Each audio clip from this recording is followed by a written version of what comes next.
Dear sir, ये email अभिषेक Arora case के बारे में है जो स्वराज नगर पुलिस स्टेशन में दर्ज हुआ था। वहां से आपको इस केस की फाइल मिल जाएगी। आपको पता चलेगा कि दरअसल पिछले महीने हुआ क्या था। पुणे के एडिशनल कमिश्नर ऑफ पुलिस को आया एक ईमेल जिसने सारी पुलिस फोर्स को चौंका दिया। 1 महीना पहले हुई थी एक गलती, एक बहुत महंगी चूक। कौन था अभिषेक अरोड़ा और क्या था ये केस?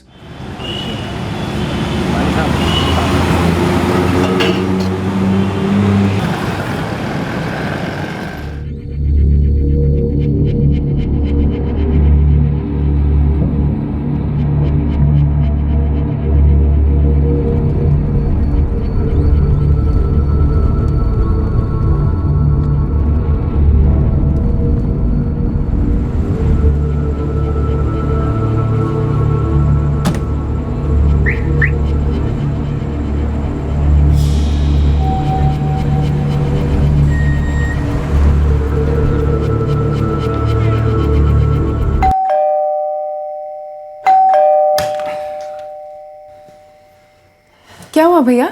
कुछ नहीं कोमल, वो वही पुराना माइग्रेन का दर्द। भैया मैं आपके लिए जूस बना के लाती हूँ, आपको बेटर फील होगा।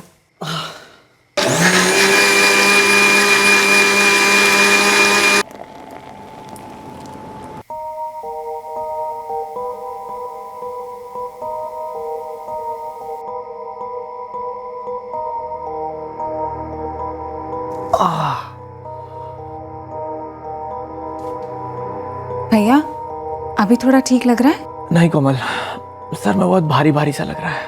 कुछ खा लीजिए, मैंने ना खिचड़ी बनाई है। नहीं, मुझसे खाया नहीं जाएगा। भैया खाली पेट माइग्रेन और बढ़ जाएगा, थोड़ा सा खा लीजिए। नमक ठीक है ना भैया? परफेक्ट है। वैसे आपको ये सरदर्द शुरू कब हुआ? लंच के बाद से। पहले हल्का था, फिर अचानक से बढ़ गया। मुझे लगता है कल आपको ऑफ ले लेना चाहिए। थोड़ा रेस्ट करेंगे तो बेटर फील करेंगे। देखते हैं। वैसे कल के लिए बहुत काम पड़ा है ऑफिस में।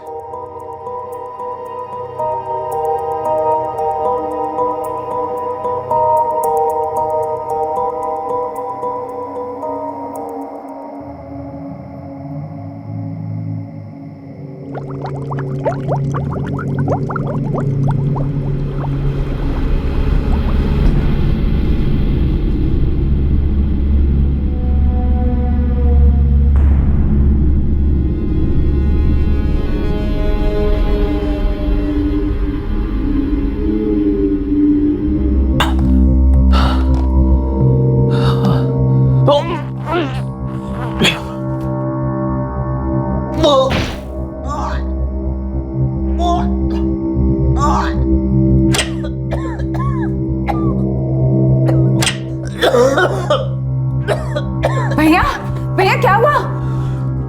कोमल, वॉमिटिंग हो रही है और चक्कर भी बहुत आ रहे हैं। भैया हम लोग हॉस्पिटल चलते हैं। भैया आराम से भैया। कोमल, भैया कोमल भैया एक मिनट। भैया नहीं हो पाएगा। एम्बुलेंस बुलवा लो जल्दी।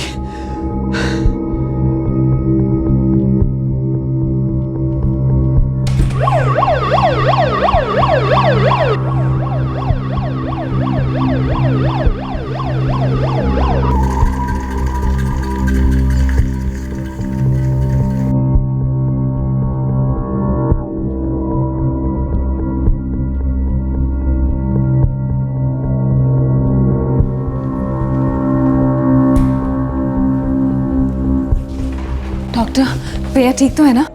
हाँ, लग रहा है कि फूड पॉइजनिंग हुई है। भैया को माइग्रेन की भी प्रॉब्लम है। फूड पॉइजनिंग से तो माइग्रेन और भी बिगड़ सकता है। तो क्या उन्हें एडमिट करना होगा? रख सकते हैं 1 दिन ऑब्जर्वेशन के लिए, या मैं जल्दी असर करने वाला एक इंजेक्शन लगा देता हूँ, उसका आधे घंटे में असर होगा। फिर आप उन्हें घर भी ले जा सकती हैं, या जैसा भी आप कंफर्टेबल फील करें। भैया हॉस्पिटल में कंफर्टेबल फील नहीं करते हैं, तो आप वो इंजेक्शन ही उन्हें लगा दीजिए।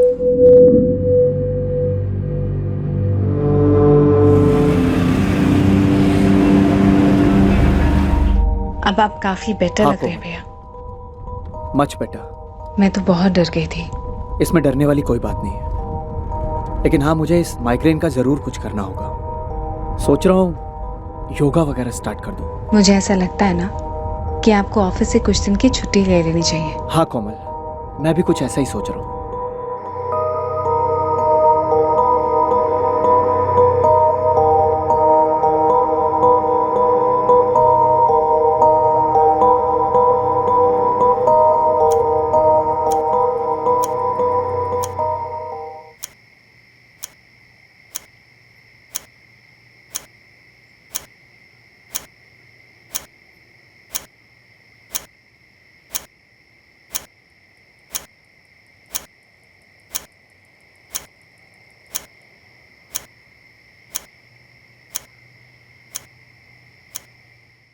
उस रात की टेंशन को कोमल अरोड़ा जिंदगी भर नहीं भूल सकती थी, लेकिन जब दिन निकला तो वो मनहूस दिन अपने साथ मुश्किलों का और भी बड़ा पहाड़ लेकर आया।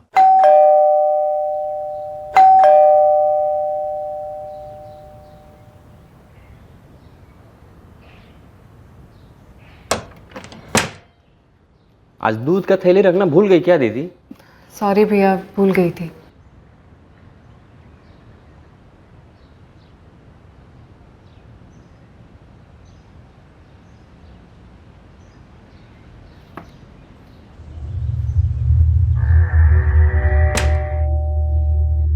अरे कोमल, तू इतनी सुबह सुबह, क्या बात है? कविता दी, वो अभिषेक भैया उठ नहीं रहे हैं। उठ नहीं रहे मतलब? कल उनकी तबीयत ठीक नहीं थी, फिर मैं उन्हें हॉस्पिटल लेके गई। वहां से आने के बाद वो सो गए थे, लेकिन अभी उठ ही नहीं रहे हैं। प्लीज जल्दी चलिए दीदी। अभिषेक उठो, अभिषेक। कोमल, ये कुछ ठीक नहीं लग रहा है। मैं फर्स्ट फ्लोर वाले राजेश जी को फोन करती हूँ। हाँ कविता, बोलो। राजेश जी, अभिषेक के फ्लैट पे आना, इमरजेंसी है।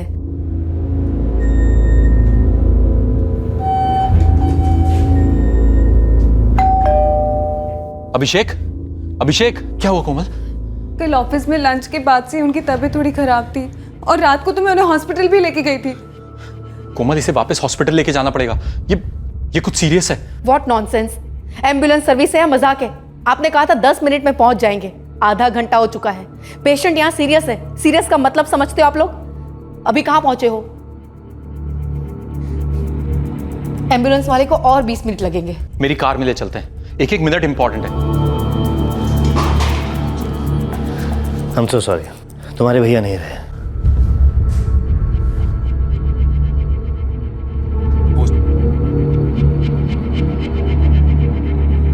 कोमल संभालो, कोमल संभालो अपने आप को। आप लोग जब उन्हें यहाँ लेकर आए थे वो पहले ही जा चुके थे, डेड ऑन अराइवल। ये एक्सीडेंटल डेथ का केस है, मुझे पुलिस को इन्फॉर्म करना होगा। कोमल संभालो, कोमल संभालो अपने आप को।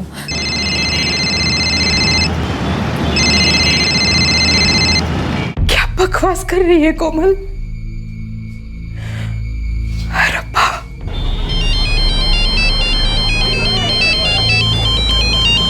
क्या बात कर रही है कोमल? कैसे हुआ ये सब कुछ? अगर वो बीमार था तो तूने मुझे पहले क्यों नहीं बताया? क्या जरा भी होश में नहीं थे जब आप उन्हें यहाँ लेके आए? जी नहीं इंस्पेक्टर, कविता ने मुझे फोन करके बुलाया और उसके तुरंत बाद कार में हम उसे हॉस्पिटल ले आए। शायद रास्ते पर ही जब आपने उन्हें उठाने की कोशिश की तो कुछ आवाज, कुछ मूवमेंट? नहीं इंस्पेक्टर, एक्चुअली कोमल मेरे पास भागी भागी हुई आई। वो डरी हुई थी। उसने कहा कि वो दूध लेकर अपने भैया को देखने गई तो वो चुपचाप लेटा हुआ था। उसने मुझे बुलाया और मैंने जाकर उसको जगाने की कोशिश की, पर कोई रिस्पॉन्स नहीं था। जब सुबह उन्हें देखने गई, डॉक्टर के इंजेक्शन देने के बाद वो बेटर फील कर रहे थे। इनफैक्ट घर वापस जाते वक्त टैक्सी में उन्होंने मुझसे बात भी की। घर लौटने के बाद जब सोए तो रात को कभी उठे? आवाज दी आपको? नहीं, एक्चुअली मैं बाहर सोफे पे बैठे बैठे सो गई थी। सुबह जब दूध लेके मैं उनके कमरे में गई तो देखा वो ऐसे ही पड़े हुए थे, कोई रिस्पॉन्स नहीं था। घर पे और कोई नहीं रहता? जी नहीं, सिर्फ मैं और भैया। 2 साल पहले मम्मी की डेथ हो गई। बाकी कोई रिश्तेदार? जी, हम लोग इंदौर से हैं। भैया से बड़ी दीदी दलजीत दीदी, वो वही रहती है, और हमारी सबसे बड़ी दीदी रजविंदर दीदी, वो लखनऊ रहती है। ठीक है, अभी बॉडी का पोस्टमार्टम होगा, उसके बाद बॉडी आपको मिलेगी। अभिषेक अरोड़ा की मौत को एक एक्सीडेंटल डेथ करार दिया गया, लेकिन 1 महीने के बाद पुणे के एडिशनल कमिश्नर ऑफ पुलिस को आए एक ईमेल ने शक का पिटारा खोला और जुर्म की बू फैलने लगी।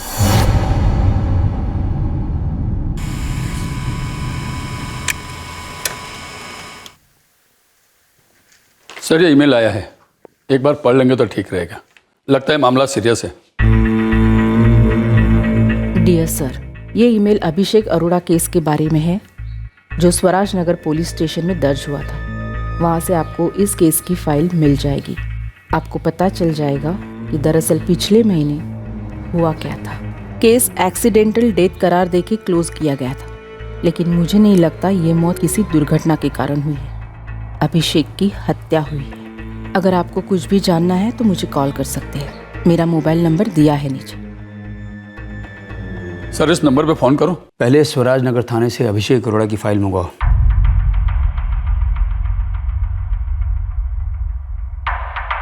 किसने मंगाई है फाइल? एसीपी साहब के ऑफिस से रिक्वेजिशन आई है। ये एक ही फाइल मंगाई है अभिषेक अरोड़ा की कि और भी है? फिलहाल तो एक ही मंगाई है। ठीक है, भेज दो।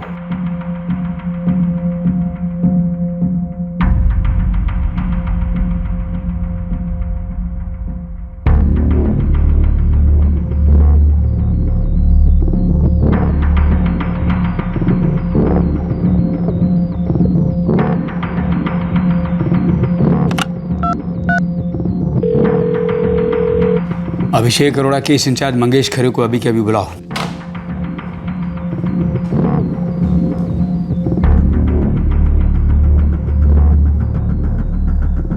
सर, अभिषेक अरोड़ा को माइग्रेन प्रॉब्लम था, वो दवाई भी लेता था उसके लिए। उस रात जब उसको बहुत दर्द हो रहा था तो उसकी बहन कोमल अरोड़ा उसे हॉस्पिटल ले गई, जहां डॉक्टरों ने उसे ट्रीट किया ये कह के फूड पॉइजनिंग है। वहां से इलाज के बाद वो घर लौटा और जब सुबह नहीं उठा तो उसे हॉस्पिटल ले जाया गया। डेड ऑन अराइवल केस है सर। आगे? फिर सर मैंने स्टेटमेंट्स लिए सबके और बॉडी पोस्टमार्टम के लिए भेज दी। आगे? 3 दिन बाद बॉडी फैमिली को सौंप दी सर। ये पोस्टमार्टम की रिपोर्ट कब आई थी तुम्हारे पास? उसके बाद सर। उसके बाद मतलब क्रियाक्रम के बाद? यस सर, क्रियाक्रम के बाद। क्रियाक्रम के कितने दिन बाद पीएसआई खरे? सर कुछ 5-6 दिन बाद। 8 दिन बाद? करेक्ट सर, 8 दिन बाद। तो फिर क्या किया तुमने? फिर सर मैं उनकी बिल्डिंग में गया। अरोड़ा के फ्लैट में ताला लगा हुआ था, तो मैंने पड़ोसियों से पूछताछ की तो उन दोनों ने कहा कि कोमल अरोड़ा अपनी बहन दलजीत छाबड़ा के साथ इंदौर चली गई, वहीं रहने। ये लोग बेसिकली सर वहीं से बिलोंग करते हैं। फिर कुछ नहीं सर। पोस्टमार्टम रिपोर्ट पढ़ी तुमने? यस सर, पढ़ी। तो फिर उसके बाद केस में फॉलो अप क्यों नहीं किया पीएसआई मंगेश खरे? और तुमने अपनी क्लोजिंग स्टेटमेंट में इसे एक्सीडेंटल डेथ लिख दिया। पंचनामा हुआ था बॉडी का? यस सर, हुआ था। जख्म देखे थे तुम? जी सर। तुमने जख्म देखे, पोस्टमार्टम रिपोर्ट पढ़ी और उसके बाद एक्सीडेंटल डेथ लिख दिया, जबकि सारे सबूत चीख चीख कर कह रहे हैं कि अभिषेक अरोड़ा का मर्डर हुआ था। सर मैंने कोमल अरोड़ा और उसकी बाकी बहनों से कांटेक्ट करने की कोशिश की, लेकिन वो लोग ट्रेसेबल नहीं थी सर। नॉनसेंस पीएसआई करे, नॉनसेंस। ये मुझे एक ईमेल मिलती है और ईमेल में लिखा जाता है कि अभिषेक अरोड़ा की फाइल फिर से देखी जाए। ये मेल भेजने वाला कौन है?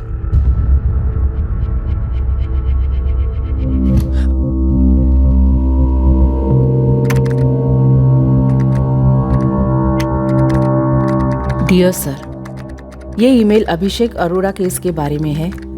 केस एक्सीडेंटल डेथ करार देके क्लोज किया गया था, लेकिन मुझे नहीं लगता ये मौत किसी दुर्घटना के कारण हुई है। मैं चाहता था कि मेल झूठ साबित हो, इसीलिए मैंने पहले वो अभिषेक अरोड़ा की फाइल मंगवाई। लेकिन फाइल के पहले पन्ने पर ही पोस्टमार्टम रिपोर्ट है, जिससे मालूम होता है कि एक मर्डर के केस को एक्सीडेंटल डेथ डिक्लेयर किया गया, एडीआर और केस क्लोज किया गया। जब तुमने जख्मों के निशान देख लिए थे पोस्टमार्टम रिपोर्ट पढ़ ली थी तो तुमने तुरंत एफआईआर दर्ज क्यों नहीं की? सर पोस्टमार्टम रिपोर्ट क्रिमेशन के बाद आई, और जब मैंने जख्म देखे थे तो कोमल अरोड़ा से पूछा था कि किसी पे शक है, कोई झगड़ा हुआ, तो उसने साफ बोला नहीं। क्या बात कर रहे हो पीएसआई करे? इस केस में किसी ने शिकायत नहीं की सर। तो तुम खुद शिकायत करता क्यों नहीं बन गए? अगर ये महिला की ईमेल नहीं आई होती तो ये केस एक परफेक्ट क्राइम की मिसाल बन जाता। एक आदमी की हत्या हुई है और उसे एक्सीडेंटल डेथ डिक्लेयर किया गया। किस लिए? इसलिए नहीं कि पंचनामे में कोई चूक थी या पोस्टमार्टम रिपोर्ट में कोई चूक थी, बल्कि इसलिए कि इस केस के इन्वेस्टिगेटिव ऑफिसर के द्वारा भयंकर लापरवाही की चूक की गई है। जोगलेकर, अभिषेक अरोड़ा केस की फाइल रीओपन करो, उसका चार्ज ले लो। आईपीसी 302 के तहत एफआईआर दर्ज करो और इसकी शिकायतकर्ता पुलिस ही होगी। वो लड़की कोमल अरोड़ा और उसके वो दोनों पड़ोसी राजेश और कविता, तीनों को उठवाओ। देखो, इस केस की मुझे डेली रिपोर्ट चाहिए।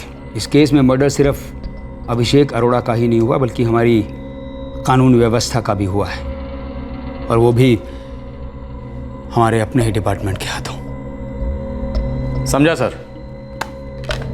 एसीपी ऑफिस से अभिषेक अरोड़ा की फाइल मंगाओ तुरंत। डिपार्टमेंट की चूक है, डिपार्टमेंट को ठीक करनी है। सर, अभिषेक अरोड़ा का बंद केस दोबारा खुला। एक नई इन्वेस्टिगेटिव टीम ने बागडोर संभाली। एक माइग्रेन के मरीज का फूड पॉइजनिंग और दवाइयों के कॉकटेल से एक्सीडेंटल मौत का केस अब एक ऐसा मर्डर केस साबित होने जा रहा था जिसमें इंसानी रिश्तों में आने वाले टेढ़े मेढ़े मोड़ रोशन होने जा रहे थे। सर कोमल ऐसी हड़बड़ाई हुई आई कि बस उसकी मदद करने के अलावा कुछ सूझा ही नहीं। तो आपने लाश पर कोई जख्म के निशान नहीं देखे? नहीं सर, मैंने कुछ नोटिस ही नहीं किया। सर, अभिषेक और मैं अच्छे दोस्त हैं और मुझे शुरू से मालूम था कि अभिषेक को माइग्रेन का बहुत पुराना प्रॉब्लम है। अभिषेक और कोमल के बीच कोई झगड़ा? इस बारे में मुझे कुछ नहीं मालूम, लेकिन अभिषेक बहुत ही डिसेंट इंसान था, अच्छी पोजीशन पे था और यहाँ उसके 2 फ्लैट्स थे, एक जिसमें वो रहता था और दूसरा बगल वाला जो उसने हाल ही में खरीदा था। कोमल इस वक्त अपनी बहन दिलजीत के साथ इंदौर में रह रही है? जी सर, क्रियाक्रम के 2 दिन बाद ही वो लोग यहाँ से चले गए थे। एक्चुअली दिलजीत नहीं चाहती थी कि कोमल पुणे में अकेली रहे।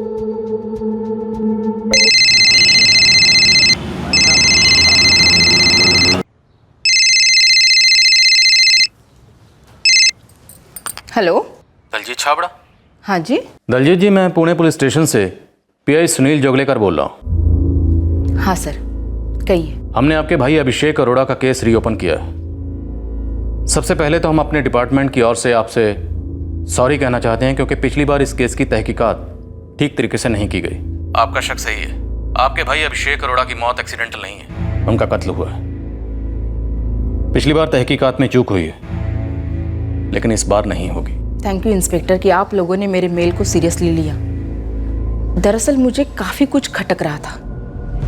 अभिषेक के क्रियाक्रम के 1 हफ्ते बाद मेरा डाउट पक्का हो गया कि ये एक्सीडेंट नहीं, मर्डर है। कोमल आपके साथ ही रह रही है? हाँ जी, बिल्कुल यही है। दलजीत जी, क्रियाक्रम के 1 हफ्ते बाद ऐसा क्या हुआ था जिसकी वजह से आपको ये शक हुआ?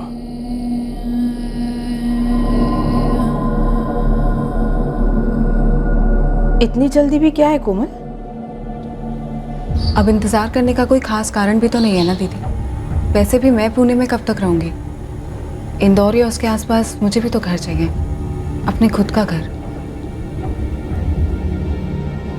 मेरी बहन कोमल का सारा दुख दर्द तभी तक था जब तक अभिषेक का अंतिम संस्कार नहीं हुआ था।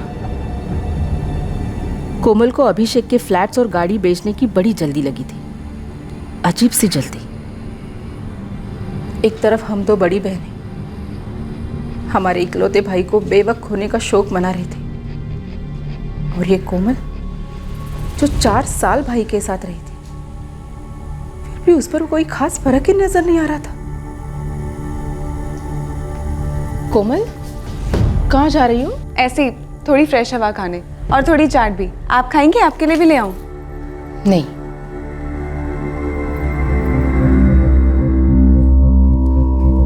जितनी जल्दी, जितनी आसानी से वो एकदम से नॉर्मल हो गई, तब मुझे खटकने लगा कि कोमल को अभिषेक के मौत का कोई दुख नहीं है। तो क्या आप ये कहना चाहती हैं कि आपके भाई अभिषेक अरोड़ा का कत्ल आपकी बहन कोमल ने किया? रब करे ये झूठ हो। अभिषेक हमारा इकलौता भाई था, बहुत प्यार करता था सबसे, और जरूरत हो तो दिल खोल के मदद भी करता। फिर कोमल उसका कत्ल क्यों करेगी? जी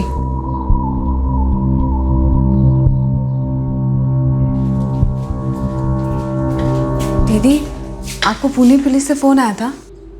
क्यों पूछ रही है? क्योंकि मुझे आया है, पुणे बुलाया पूछताछ के लिए। अब भैया तो गए, क्रियाक्रम तक हो गया, अब वापस क्यों केस खोल रहे? पुलिस का काम वही जाने, जो कह रहे चुपचाप कर ले। और कोई चारा भी तो नहीं है। कहते अगर तुम पुणे नहीं आई तो तुम्हारे नाम का अरेस्ट वारंट निकालेंगे। पता नहीं अब मुझसे ऐसा क्या पूछना है जो उन्हें मालूम नहीं है।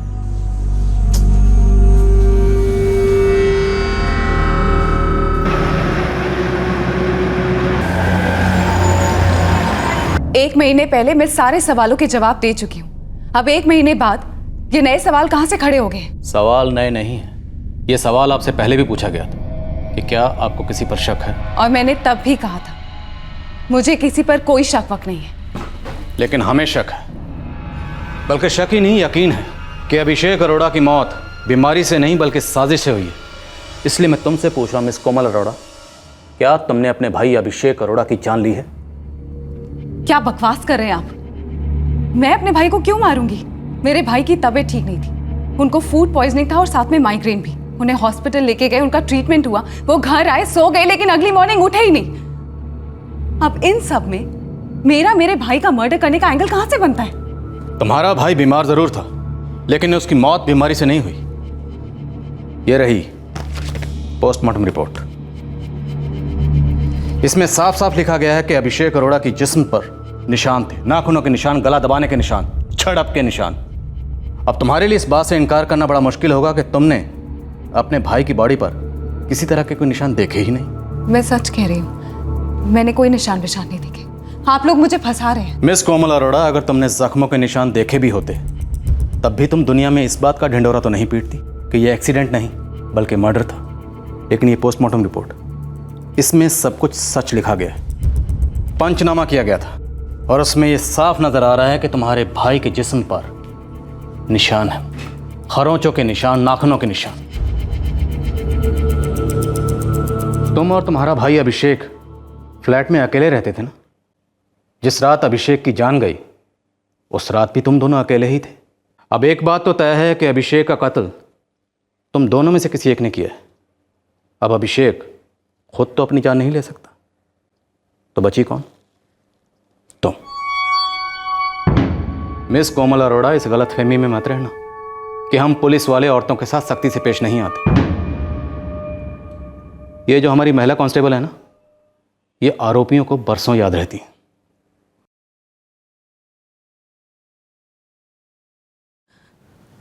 आपकी कोई भी महिला कांस्टेबल या ऑफिसर अगर मेरी जगह होती ना तो वही करती। क्या करती हो? कुछ सवालों के जवाब सुनने के लिए हिम्मत चाहिए होती है इंस्पेक्टर। बकवास बंद करो मिस कोमल अरोड़ा। मैं तुमसे आखिरी बार पूछ रहा हूं, क्या तुमने अपने भाई अभिषेक अरोड़ा को जान से मार डाला? हाँ, मैंने अपने सगे भाई अभिषेक अरोड़ा को जान से मार डाला। क्यों? क्योंकि मेरे पास और कोई चारा नहीं था। वो आदमी भाई बहन के रिश्ते के नाम पर कलंक था। वो मुझे। मिस कोमल अरोड़ा, तुम्हारे भाई अभिषेक अरोड़ा ने तुम्हारे साथ ऐसा क्या किया? क्या किया था जिसकी वजह से तुमने उसकी जान ले ली? अभिषेक को उसके कर्मों का फल मिला, मेरी जिंदगी तबाह करने की सजा। भैया, मैं आपके लिए जूस बना के लाती हूँ, आपको बेटर फील होगा। मेरे भैया का अचानक बीमार होना एक एक्सीडेंट जरूर था, पर उसकी मौत नहीं। उस रात मैंने उसके जूस में नींद की गोलियां मिला दी।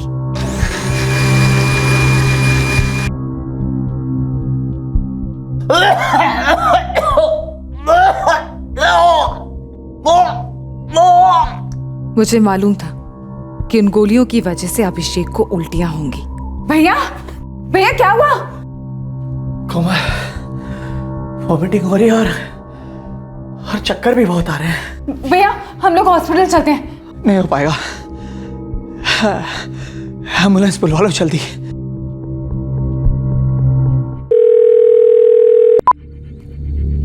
हाँ कोमल बोलो।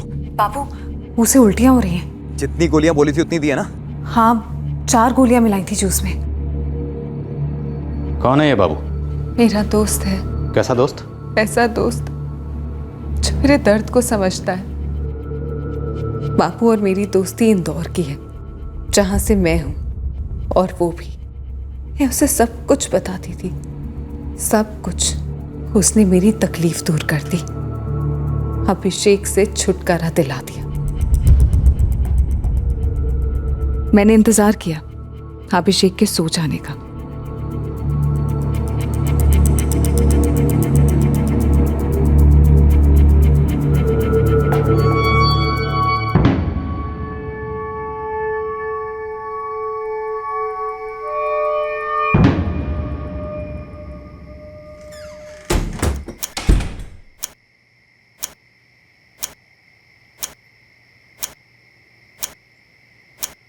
और फिर मैंने वही किया जो हमने प्लान किया था। मैंने शोर मचाया, कविता दी को बुला कर लाई, उन्होंने राजेश जी को बुलाया, और फिर हम अभिषेक की लाश को लेके हॉस्पिटल गए। अपने सगे भाई से इतनी नफरत? ऐसी भी क्या दुश्मनी थी कि तुमने अपने सगे भाई को जान से मरवा दिया?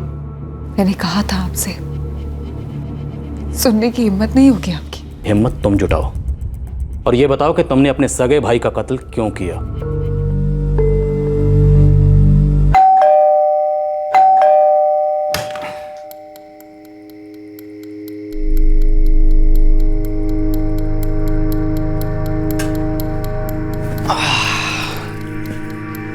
भैया पानी। Thank you. और तुम्हारी कंप्यूटर क्लास कैसे चल रहा है कोमल? बहुत बढ़िया भैया, इनफैक्ट मैंने बेसिक प्रोग्रामिंग जावा तो कंप्लीट भी कर लिया। वेरी गुड, इसी तरह मेहनत करती रहो कोमल। वैसे ऑन सेकंड थॉट मुझे लगता है अगर सिर्फ मेहनत करती रहोगी तो बहुत बोर हो जाओगी, थक जाओगी तुम। थोड़ा एंजॉय करना भी जरूरी है। तुम्हारा मन नहीं करता अपनी फ्रेंड्स के साथ बाहर घूमने जाओ, मॉल जाओ, मूवीज देखो? क्यों नहीं करता भैया, इनफैक्ट मैं अपनी क्लासेस की फ्रेंड्स के साथ बहुत बार जाती हूँ। कोमल, एक बहुत अच्छी मूवी इस वक्त मेरे पास भी है, देखोगी? अभी? आजा आजा कोमल, बैठ, ये देख, बहुत ही कूल है।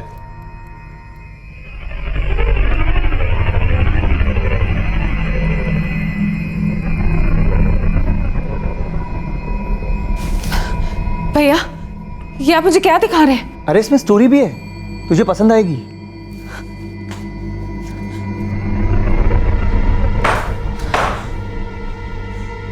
मेरा खुद का बड़ा भाई मुझे पोर्नोग्राफी दिखा रहा था। कब की बात है? 2 साल पहले शुरू हुआ ये सब। मुझे समझ ही नहीं आ रहा था कि वो ऐसा कैसे कर सकते हैं, और उसे पता नहीं चलता था कि मुझे कितनी गेन आ रही है। शायद उसे पता था, और उसे उन्हीं सब में कोई गंदा सा मजा भी आ रहा था। मैं जितना हो सकता उससे दूर रहती, पर वो मुझे बार बार समझाने की कोशिश करता कि मैं उसके साथ सोने के लिए राजी हो जाऊं। सर सोचिए, कितनी भद्दी बात, कितनी घिनौनी बात कह रहा था वो मुझसे। कभी वो दिन रात वही बात करता, तो कभी उन्हें लगता कि मुझे पॉर्न फिल्में दिखाने से मेरा मन बदल जाएगा। लेकिन मैं हर दिन थोड़ी थोड़ी बढ़ती जा रही थी, लेकिन वो और ठीक होता जा रहा था। ऐसी भद्दी बातें करता, हरकतें करता। कभी मुझसे मेरे कपड़ों का साइज पूछता, तो कभी इनर्स का। मैं बहुत डिप्रेस रहने लगी थी, खुद से ही शर्म आने लगी थी मुझे। मेरे ही घर में मुझे इस तरह टॉर्चर किया जा रहा था, और वो भी मेरे अपने सगे भाई के हाथों। तंग आ गई थी मैं। फिर ये बोझ मैंने अपने दोस्त बाबू के साथ हल्का किया। कमाल करती हो यार, इतने महीनों से चलता आ रहा है फालतूपना और तुम झेलती आई हो। बाबू बड़ा भाई है वो मेरा। मुझे तो कुछ समझ में नहीं आ रहा मैं क्या करूं। भाई क्या होता है उस कुत्ते को क्या मालूम। साला विकृत है, विकृत पागल है। पागल तो वो मुझे कर छोड़ेगा। प्लीज बाबू, प्लीज कुछ करो, मुझसे और बर्दाश्त नहीं हो रहा। एक काम करो, खत्म ही कर दो साले को। ऐसे कैसे कोई किसी को मार सकता है? रोज इतने लोगों का मर्डर होता है, उसमें क्या है? वो मेरा सगा भाई है। मैंने कहा ना उसको कभी भाई नहीं बोला। साला भाई के नाम पे धब्बा है, धब्बा। ऐसे आदमी को जिंदा रहने का कोई हक नहीं है, मरना तो से है ही। मुझे बाबू की बात सही लगी और मैंने बाबू और जावेद को पैसे दिए मेरी हेल्प करने के लिए, और फिर हमने अभिषेक को मार डाला। फिर मेरे पास और कोई चारा नहीं था। क्या अभिषेक ने कभी आपके साथ जबरदस्ती की थी? आपका इशारा रेप की तरफ है तो नहीं। उसने ऐसा इसलिए नहीं किया क्योंकि वो जानता था कि अगर वो ऐसा करेगा तो मैं चीखूंगी, चिल्लाऊंगी और उसका नाम खराब होगा पूरी दुनिया में। तो आप अभिषेक के इस अश्लील बर्ताव को लेकर भी चीख चिल्ला सकती थी, अपने घर में किसी से बात कर सकती थी। 2 साल तक ये सब बर्दाश्त करने की क्या जरूरत थी? जरूरत नहीं सर, मजबूरी थी। अगर मैं दुनिया को ये बताती कि मेरा सगा भाई मेरे साथ ये सब कर रहा है तो कौन मेरा विश्वास करता? और फिर अभिषेक का अच्छा नाम था। वो कहता कि मैं उसे बदनाम करने की कोशिश कर रही हूँ या मैं पागल हूं। कुछ भी करने की मुझ में हिम्मत नहीं थी सब। पर कत्ल करने की हिम्मत आ गई। मैंने कहा ना सर, मेरे पास और कोई चारा नहीं था। मिस कोमल अरोड़ा, किसी की जान लेना या कत्ल कर देना कोई चारा या उपाय नहीं होता। अगर किसी की जान लेने से ही अन्याय मिटता ना तो अब तक ये सारी दुनिया मिट गई होती। बाबू और जावेद कहाँ हैं? इंदौर। अब वही के है। कितने पैसे दिए तुमने उन्हें? 1 लाख की बात हुई थी, 50,000 दे चुकी हूँ, बाकी के 50 देने हैं। तुम अभी बाबू को फ़ोन करो और उसे कहो कि उसके बाकी के पैसे तैयार हैं। वो जल्द से जल्द जावेद को लेकर पुणे आए और अपने पैसे लेकर जाए। और कोमल ने कभी किसी से कुछ नहीं कहा? सर, कोमल का एक दोस्त है बाबू, टैक्सी ड्राइवर है। हम उसे ट्रैक कर रहे हैं। वो कल पुणे आ रहा है अपने बाकी के पैसे लेने। हमने कोमल से फ़ोन करवाकर उसे यहाँ बुलवाया है। इस बाबू की पूरी ग्रिलिंग करो और देखो उसकी और कोमल के स्टेटमेंट्स मैच करते हैं कि नहीं। Yes sir, that's the plan. Komal की 2 बहनें हैं, अजीब सी बात है। उसने अपनी प्रॉब्लम के बारे में कभी किसी को कुछ नहीं बताया? No sir. इनफैक्ट मैंने जब ये बात कोमल की बड़ी बहन दलजीत को बताई, वो खुद इस बात को सुनकर बहुत हैरान हुई। नहीं, मैं नहीं मानती ये बात। मेरा भाई अभिषेक ऐसा कर ही नहीं सकता। लेकिन दलजीत जी, आपकी बहन कोमल ने खुद इस बात को कबूल किया है कि इसी वजह से उसने बाबू की मदद से अभिषेक का कत्ल किया है। बाबू, वो टैक्सी ड्राइवर, उसका दोस्त? जी जी। ये सच नहीं हो सकता। उसने मेरे और रजविंदर के साथ कभी ऐसा बर्ताव नहीं किया, ना किसी और लड़की के साथ। इंस्पेक्टर, हम उसकी नस नस से वाकिफ थे। देखिए दलजीत जी, हम आपके भाई अभिषेक पर ऐसा कोई इल्जाम नहीं लगा रहे, बल्कि आपकी बहन कोमल ने खुद यह बयान दिया है कि अभिषेक उसे इस तरह परेशान करता था। पता नहीं ये कोमल अभिषेक को इस तरह जलील करने पे क्यों तुली हुई है। सर, हमारे भाई ने हमारे माँ बाप की बड़ी अच्छे से देखभाल की। हम तीनों बहनों के लिए माँ बाप जैसा सहारा बना रहा। आप इतना समझ लीजिए, कोमल ये सब सिर्फ प्रॉपर्टी के लिए कर रही है, बाकी ये सब बातें झूठ है, बकवास है। झूठ और सच फिलहाल इस केस में काफी धुंधले हैं दलजीत जी। जल्द ही धुंध हटेगी और सच्चाई उभरेगी। घरों की 4 दीवारियों में कभी कभार ऐसा होता है जो बाहर शायद किसी अजनबी के साथ भी नहीं होता। सर, कोमल ने अपने भाई अभिषेक अरोड़ा पर जो आरोप लगाया है वो बहुत ही संगीन और शॉकिंग है। और सबूत कोई नहीं। पोस्टमार्टम रिपोर्ट की तरह इस केस में कुछ हाथ लगे तो कुछ होगा, फिलहाल तो ब्लैंक स्लेट, कोरा कागज। इस टैक्सी ड्राइवर बाबू के इंटरोगेशन के बाद ये कोरा कागज भरना शुरू हो जाएगा। अब ये केस एक कत्ल का ही केस नहीं, इसमें एक जिंदा लड़की और मरे हुए आदमी दोनों की इज्जत दांव पे है। एक बहन ने भाई पर इल्जाम लगाया था कि भाई उसका यौन शोषण करने का प्रयास कर रहा था। इस इल्जाम का पुष्टिकरण संभव नहीं था क्योंकि भाई को बहन ने मौत के घाट उतार दिया था। मौजूदा माहौल में कोमल का बयान सबूतों के खंभों पर नहीं खड़ा था और इसलिए कानूनी दृष्टिकोण से हल्का था। अब को एक्यूज्ड बाबू का बयान बहुत ज्यादा मायने रखता था।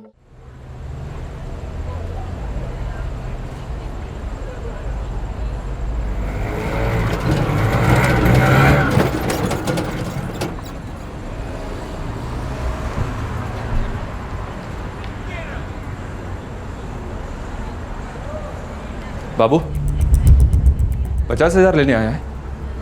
आप लोग कौन है? कोमल ने भेजा है हमें, चलो हमारे साथ। अरे एक मिनट, कहाँ ले जा रहे हैं आप मुझे? अरे देखिए, मुझे पहले कोमल से बात करनी है। और मुझे तुझसे बात करनी है। डालो अंदर से। अरे किधर कहाँ ले जा रहे हैं? कहाँ ले जा रहे हैं आप लोग मुझे?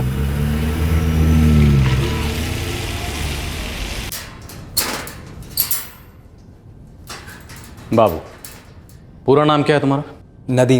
नदीम शेख साहब। देखो नदीम, तुम्हारी दोस्त कोमल कोयल की तरह सब कुछ पहले ही गा चुकी है, इसलिए अब कोई मतलब नहीं बनता कि हम पहले तुम्हारी खाल उधेड़े और उसका तबला बनाए। बिना मिर्च मसाला लगाए फटाफट ये बताओ कि तुमने अभिषेक अरोड़ा को क्यों मारा।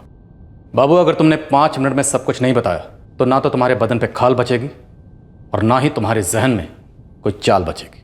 साहब, वो कोमल का भाई अभिषेक बहुत ही गंदा आदमी था साहब।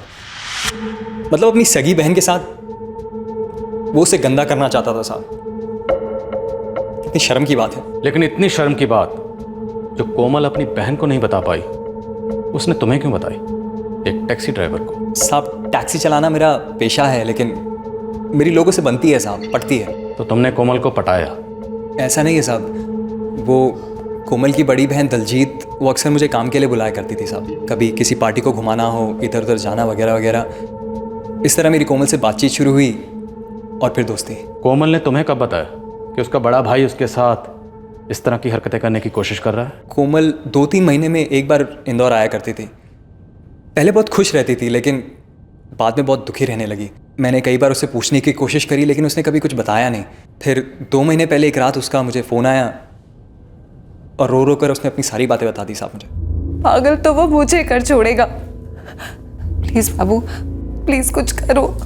और तुम लोगों ने फ़ोन पर ही अभिषेक अरोड़ा के कत्ल का प्लान बनाया? नहीं साहब, प्लान नहीं बनाया, बल्कि मैंने ही कोमल को समझाया कि इसमें तेरी कोई गलती नहीं है, गलती उसकी है। तू डर मत, मार डाल उसको। उसने मुझसे मदद मांगी और दोस्ती खाते में मैंने काम कर दिया साहब। दोस्ती खाते में या तुम्हारे बैंक के खाते में 1 लाख आएगा इसलिए? नहीं साहब, वो जावेद को देने थे और फिर इधर उधर जाने का खर्चा वगैरह वगैरह साहब। मारा कैसे अभिषेक अरोड़ा को? साहब, उस रात कोमल का मुझे फ़ोन आया। वो बोली आ जाओ भाई बीमार है, और मैंने उसे बेहोश भी कर दिया है। वो उसे पहले हॉस्पिटल भी लेके गई थी साहब। तुम पुणे कब आए थे? साहब, कत्ल करने के 1 दिन पहले साहब। तो तुम अपने दोस्त जावेद के साथ कोमल के फ्लैट पर गए, वहाँ तुम लोगों ने अभिषेक अरोड़ा का गला घोंट दिया? जी साहब। फिर हम दोनों वहाँ से निकल गए साहब, लेकिन जाने से पहले पक्का कर लिया था कि वो मर चुका है। फ्लैट में दाखिल कितने बजे हुए थे? लगभग रात के 3 बजे। बिल्कुल गहरी नींद में।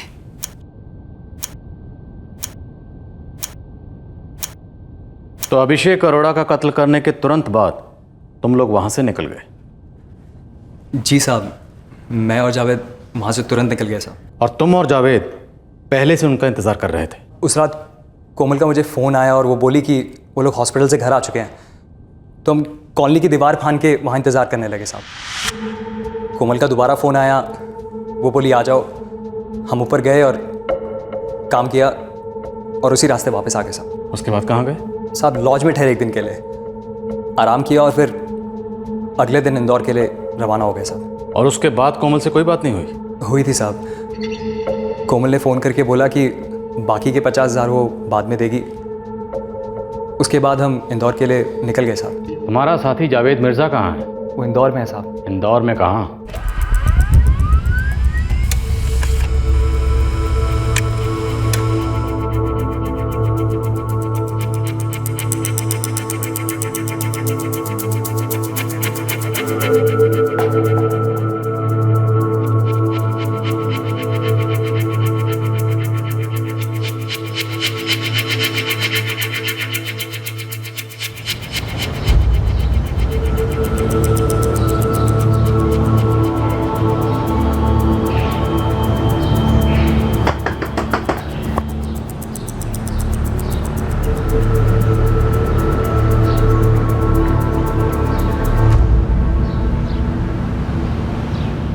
सर, भगवान कसम मैं नहीं जानती ये कोमल इतना घटिया इल्जाम क्यों लगा रही है अभिषेक पर। और सबसे हैरत की बात तो ये है, मानो इस सब में इतना सा भी सच है तो हम दोनों बहनें मर गई थी क्या?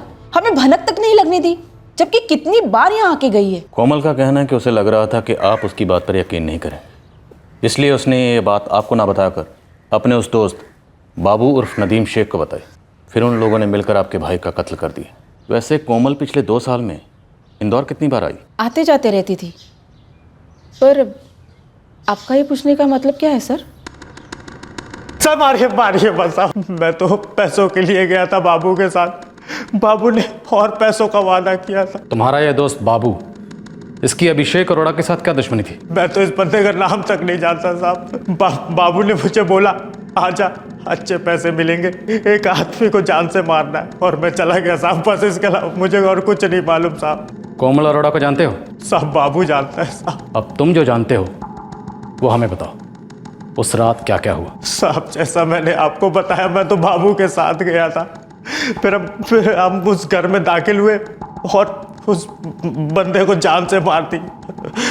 बस साहब, इसके अलावा और मुझे कुछ नहीं मालूम साहब। जावेद मिर्ज़ा, जितनी कहानी तुम हमें सुना रहे हो उतनी कहानी हम पहले से जानते। तुम हमें ये बताओ कि तुम लोग कितने बजे निकले, कहाँ गए, कैसे गए, कत्ल कैसे किया और कौन कौन शामिल था उसमें, बोलो। इस केस में तो बड़े बड़े सबूत, पोस्टमार्टम रिपोर्ट और पंचनामा, इन दोनों को नजरअंदाज करने की सीरियस चूक हो चुकी थी। अब पुलिस छाछ भी फूक फूक कर पी रही थी। हर स्टेटमेंट, हर सुराग, हर सबूत की बाल की खाल निकाली जा रही थी, और इस सब का उद्देश्य था एक वाटर टाइट केस पेश करना। लेकिन इस कहानी में इसी बीच एक और नया ट्विस्ट आया, जिसने हवा का रुख उल्टी दिशा में बदल दिया। हम उस घर से सुबह निकले साहब। सुबह मतलब? सुबह मतलब 7-8 बजे करीब। तुम और बाबू कोमल के घर में दाखिल कब हुए थे? उसकी एक रात पहले बाबू के पास कोमल का फोन आया और हम चल दिए। हाँ कोमल बोलो। बाबू, उसे उल्टियाँ हो रही हैं। जितनी गोलियां बोली थी उतनी दी है ना? हाँ, 4 गोलियां मिलाई थी जूस में। ठीक है, हम लोग आ रहे हैं। चल जावेद, टाइम आ गया है।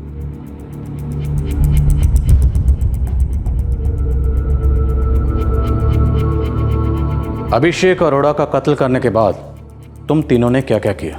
साहब फिर हम उसके कमरे से बाहर आ गए।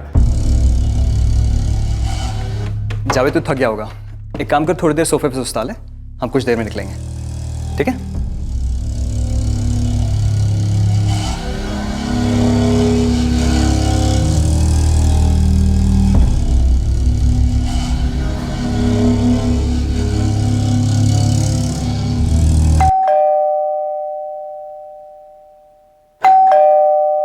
तो तुम लोग कत्ल के तुरंत बाद वहां से नहीं निकले?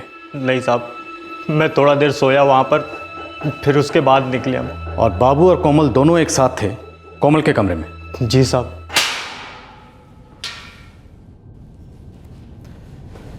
मिस कोमल अरोड़ा, हमारी ये जो लेडी कांस्टेबल हैं, ये आजकल बड़ी उदास रहती हैं। इन्हें किसी को पीटने का मौका ही नहीं मिलता, क्योंकि हमारे इस इंटरोगेशन रूम में जो भी आता है वो बिना कुछ छुपाए पहली दफा में ही सारा सच बाहर उगल देता है। कहा ना मैंने, अभिषेक मुझे टॉर्चर करता था और इसलिए हताश होकर मैंने जावेद और बाबू के साथ मिलकर उसका कत्ल कर दिया।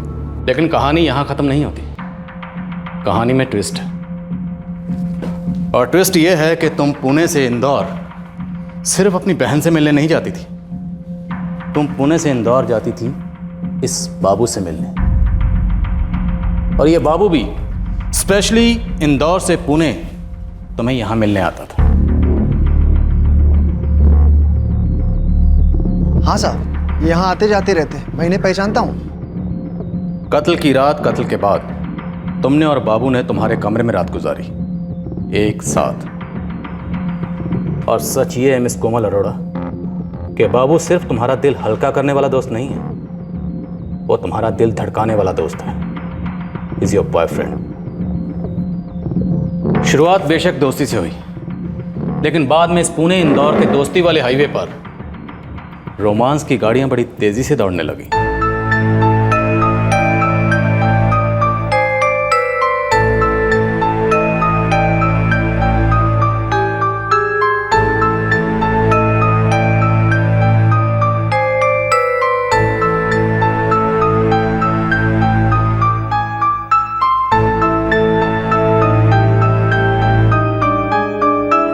झूठ बोलता हमसे? मैं मानता हूं मैंने झूठ बोला साहब, लेकिन मैं सब सच बताता हूं साहब। मारे नहीं साहब। तुमने और तुम्हारे बॉयफ्रेंड बाबू ने बड़ी ही सफाई और चतुराई से बिल्कुल एक से बयान दिए, लेकिन वो कहते हैं ना, 3 तिगाड़ा काम बिगाड़ा। तुम्हारे इस तीसरे साथी जावेद ने तुम्हारा सारा बना बनाया काम बिगाड़ दिया और हमारा काम आसान कर दिया। उससे क्या फर्क पड़ता है कि वो मेरा दोस्त हो या बॉयफ्रेंड? बात तो एक ही है, वो अभिषेक जैसे दरिंदे से छुटकारा पाने में मेरी मदद कर रहा था। मिस कोमल अरोड़ा, तुम अच्छी तरह से जानती हो कि अब हम अभिषेक से कुछ नहीं पूछ सकते, क्योंकि तुमने उसका गला दबाकर उसकी आवाज को हमेशा हमेशा के लिए खामोश कर दिया।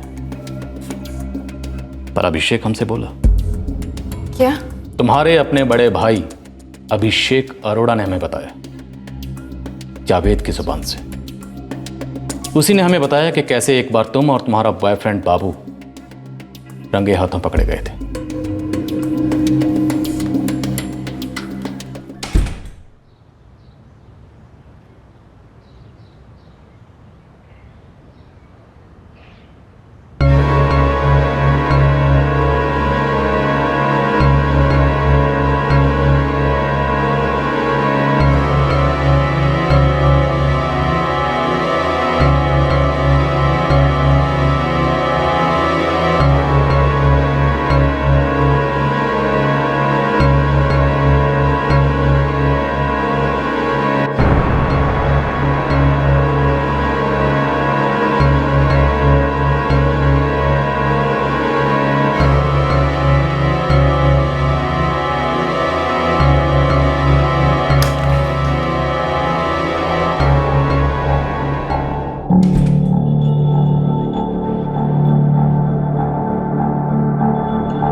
बाबू नाम है उसका।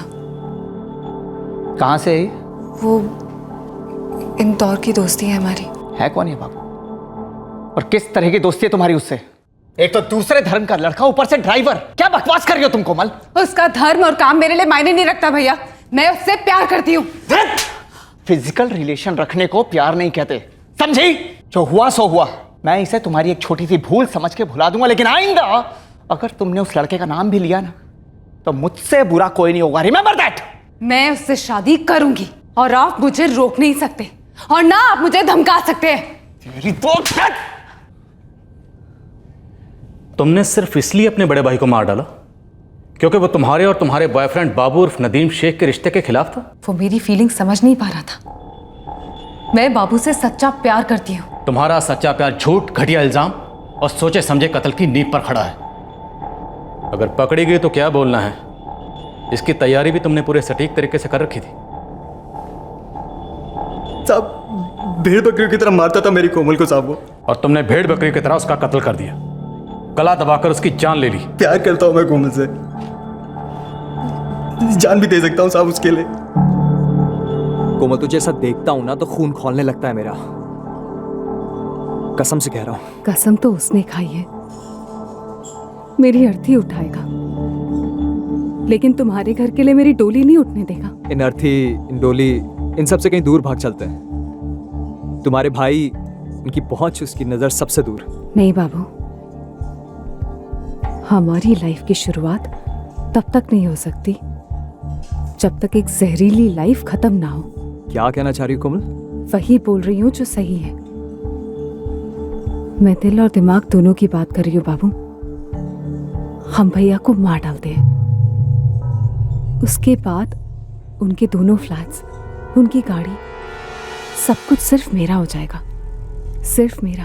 और फिर वो हमारा ही तो होगा ना। कोमल लेकिन पकड़े गए तो जिंदगी भर जेल की सजा हो जाएगी। बाबू, इस वक्त जिंदगी कोई जेल से कम है क्या? सुनो, ये सब एक एक्सीडेंट लग सकता है। कैसे? देखो, भैया को माइग्रेन की प्रॉब्लम है, तबीयत खराब हो सकती है और फिर डेथ भी हो सकती है। वो सब तो ठीक है कोमल, लेकिन कभी पकड़े गए तो? पकड़े गए तो क्या कोमल? बाबू, मैं बोलूंगी कि मेरे पास कोई चारा ही नहीं था। वो आदमी हैवान था। वो अपनी छोटी बहन की इज्जत पे हाथ डालना चाहता था। अपनी ही छोटी बहन को अपनी वहशियत का शिकार बनाना चाहता था। लेकिन पकड़े तो फिर भी जाएंगे कोमल। लेकिन दुनिया, अदालत, सबका दिल पसीज जाएगा जब मैं अपनी दर्द भरी कहानी सुनाऊंगी। सजा तो फिर भी होगी ना? पर काफी कम होगी। हम जल्दी बाहर आ जाएंगे और फिर हम हमेशा साथ रहेंगे। कोमल, तुम्हारे बॉयफ्रेंड बाबू ने तो सारा जिम्मा तुम्हारे ऊपर डाल दिया। उसका कहना है कि जो भी किया कोमल ने किया। वो तो महज एक प्यादा था, उसने वही किया जो तुमने उसे करने के लिए कहा। झूठ बोल रहा है वो। हम दोनों इसमें बराबर के हिस्सेदार थे। इनफैक्ट केस क्लोज हो जाने के बाद भी पूरी प्लानिंग चल रही थी कि कब सब कुछ कैसे होगा। उसने तो ये भी कहा है कि तुम्हारे बड़े भाई अभिषेक का तुम्हारे साथ ही अश्लील बर्ताव वाला एंगल भी झूठ है। एक ऐसा झूठ जो सिर्फ तुमने बुना है। हाँ, वो झूठ है, पर ये झूठ भी हम दोनों ने साथ में ही बनाया। तो मतलब तुम्हारे बड़े भाई अभिषेक अरोड़ा ऐसे नहीं थे। तुमने उन पर ये झूठे और घटिया इल्जाम लगाए थे। तुमने अपने बचाव के लिए उनका नाम उछाला। उससे क्या फर्क पड़ता है? वो तो मर चुका है ना, तो उसे नाम से क्या लेना? और हम जिंदा लोगों की जो जिंदगियां उछल रही थी, उसका क्या? तुम्हारे बड़े भाई ने तुम्हारा लव अफेयर रोकना चाहा। इसके लिए ना तुमने सिर्फ उसका कत्ल किया, बल्कि उसकी इज्जत को भी चूर चूर करना चाहा। जब मैं उसकी जिंदगी में दखल नहीं दे रही थी, तो मेरी जिंदगी में दखल देने का हक उसे किसने दिया? तो तुम्हें यह हक किसने दिया था कि तुमने उसकी जान ली? उसका नाम उछालने का हक, बदनाम करने का हक, उसकी इज्जत को चूर चूर करने का हक। यह हक किसी को नहीं होते। ये संगीन जुर्म होते हैं और अब कानून भी हक से अपना फर्ज निभाएगा। ये एक निर्मम हत्या है, कोल्ड ब्लडेड मर्डर। एक बहन ने एक भाई का सिर्फ इसलिए कत्ल कर दिया क्योंकि उसे उस बहन के अफेयर से आपत्ति थी। आरोपियों ने कई कोशिशें की हैं यह साबित करने की कि पीड़ित अभिषेक अरोड़ा अपनी छोटी बहन कोमल अरोड़ा का मानसिक रूप से यौन शोषण कर रहा था, पर आरोपियों की दलीलों को साबित करने वाले कोई ठोस सबूत पेश नहीं हुए हैं। सर्कमस्टेंशियल एविडेंस के आधार पर यह अदालत आरोपी कोमल अरोड़ा, आरोपी नदीम शेख उर्फ बाबू और आरोपी जावेद अली को अभिषेक अरोड़ा की हत्या में दोषी पाती है और तीनों को IPC section 302 for murder, IPC 34 for common intention और IPC 120B for criminal conspiracy के तहत उम्र कैद की सजा सुनाती है। चार्जशीट फाइल करने के बाद जब केस कोर्ट में पेश किया गया, तब तीनों आरोपियों कोमल, बाबू और जावेद ने अपने दोषी ना होने की दलील की। मुकदमा चला और 1 साल की सुनवाई के बाद उम्र कैद की सजा सुनाई गई। केस के दौरान तीनों आरोपी उस बड़े झूठ पर अड़े रहे कि अभिषेक ने कोमल का मानसिक तौर पर यौन शोषण किया था, लेकिन सहानुभूति की दाल गली नहीं। होने को अभिषेक पर लगाए गए आरोप से काफी बड़ा बवाल खड़ा हो सकता था और अगर उसमें हल्की सी भी सच्चाई की झलक होती तो शायद कोमल को सहानुभूति मिलती और शायद कोर्ट का फैसला भी थोड़ा अलग होता। लेकिन पुलिस ने आरोपी जावेद मिर्जा, बाबू और कोमल के बयानों में कई असमानताएं पाई, जिसकी वजह से कत्ल का असली हेतु उभर कर सामने आया। एक इन्वेस्टिगेटिंग ऑफिसर की गहरी लापरवाही की वजह से एक मर्डर केस को एक्सीडेंटल केस करार दिया गया और इस केस को क्लोज कर दिया गया। लेकिन जब यह केस दोबारा खुला, तब एक बहन ने अपने मकसद को हासिल करने के लिए सच्चाइयों को टेढ़ा किया और एक निर्दोष कत्ल हुए भाई पर विकृति का झूठा आरोप लगाया। वहीं इसी केस में पीड़ित की दूसरी बहन ने इसमें साजिश और लालच की बू को सूंघ लिया और उसके एक ईमेल ने इस केस को अपने सर के बल उलट दिया। किताब का आखिरी पन्ना पलटने तक और फिल्म की आखिरी रील खत्म होने तक कोई कहानी खत्म नहीं होती। कोई भी कानूनी फैसला जोश और सनसनी के आधार पर नहीं किया जा सकता। सच के हर कतरे को टटोलने के बाद, हर पक्ष के तर्क को सुनने के बाद अदालतें अपने फैसलों पर पहुंचती हैं। भावनाओं के दबाव में आकर फैसलों पर नहीं आदम का जाता। आपसे फिर मुलाकात होगी क्राइम पेट्रोल सतर्क में एक और नए केस के साथ। तब तक अपना ख्याल रखें, सुरक्षित रहें, स्वस्थ रहें और याद रखें, सही वक्त सही कदम, सतर्क रहें। जय हिंद। इस तरह के और भी एपिसोड देखने के लिए हमारे चैनल को सब्सक्राइब करें और बेल आइकन दबाना ना भूलें।